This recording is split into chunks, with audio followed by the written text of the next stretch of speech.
We are backstage in Vancouver at Rockstar Energy Uproar Festival, speaking with John from Disturbed. Welcome back to Vancouver. Thank you. It's always awesome having you here. We love coming up here to Canada, and Vancouver is one of our favorite cities. Is it really? For many reasons. Why? What are the reasons? Absolutely. It's just a very, let's say it's a very enlightened city. That's awesome. I'm glad you think so. Absolutely. Very forward thinking. Cool. So I'm just going to run through some stats with you from your site. You're one of only 6 rock bands in history to have 3 consecutive releases debut at #1. You have sold in excess of 11 million records worldwide, received a Grammy nomination in 2009 for Best Metal Performance, and you have 9 #1 singles on active rock radio, including Asylum. When you hear those stats, what goes through your mind? If you say so. Really? I mean, I don't know them. I hear them and I know that I can look them up or whatever. I don't think, to me, it's not really about that. It's that is not something that we achieve. You know, the statistics of, the #1 this and #1 that. That's more of a result of our fans and our fan base. And the hard rock and heavy metal. The band's been together for 10 years, and we've still, even with this new record, had a single that's gone to #1. That's about us writing the best music we can, and also our fans staying with us and coming to these shows and buying the records and still being a part of the art that we're creating. Yeah. Asylum's really different from your past albums.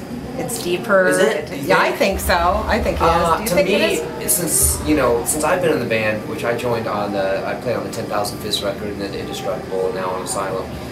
To me, it just seems every record's just been a little evolution for the band. Nothing, not a huge departure from anything we've done before, but also not going down the same roads that, trying to do new things each record, but I don't, it's just a little deeper or something, or I don't know. Perhaps, there's different aspects of each record advances itself, like on 10,000 Fists, then he started, exploring more of a lead guitar player role, and that was something new sonically for us. And then when we did Indestructible, I think we started embracing a lot more of some of our traditional metal roots and and David started expanding, what he was singing about lyrically. And then now I think maybe what's different about Asylum is that expansion that David started or has been continuing to do that's evident on Indestructible is even deeper on Asylum, and he's really delving into some, personal issues and some dark things. But is there a message, an overall message, or is it just I think it's personal? Just, it's all about overcoming personal strife, and then he basically sings about the issues in his life as he sees them in this poetic singing format. And it's not as cryptic as he used to be. I think this record, he's a little more deliberate about some of the things he's talking about. Right, definitely. A little more specific. Your Decade of Disturbed DVD is a great inside look at your journey. Thank you very much. Love it. I watched our it. video. The video team has been out with us for so many years now. 24 Core. They've been with us from the beginning. And a lot of that footage, comes from what Dan and the rest of the band's personal footage as well. But the 24 Core team really put together a great synopsis. What did you think of it when you saw it all together in sequence at the end, when you're just sitting back watching it? It's cool. It's Did you remember a lot of it, or? Oh yeah, definitely. See, to me, each clip, I know a story behind it. So each clip I see, there's so much more to me that is happening besides what we're just seeing video-wise. But what they put together video-wise is a great presentation and a great. If you don't know the band, then I think it's a nice introduction to definitely get to know our personalities, get to know what drives us artistically, musically, and out here on the road. I think also, if you already do know the band, then it's just even more exciting to kind of see behind the scenes of what it's like. Definitely. To an extent, I mean, what it's like when the video camera's around. Yeah.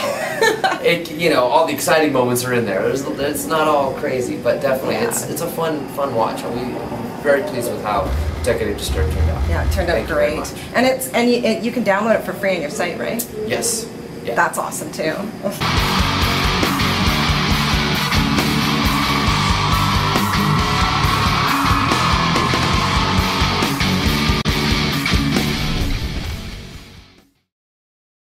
Does it ever get overwhelming?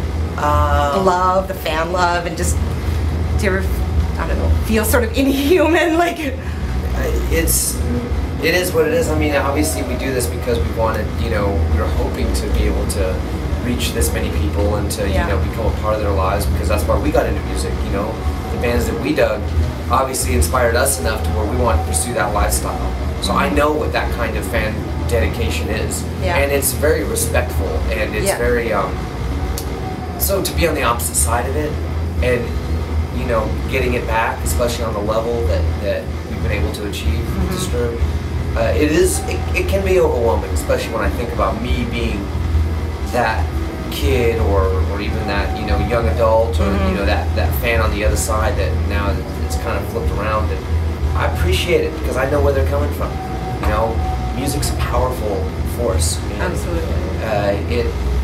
It transcends so much, and it's something that really is mood altering and mood enhancing, and it changes the way you think and feel.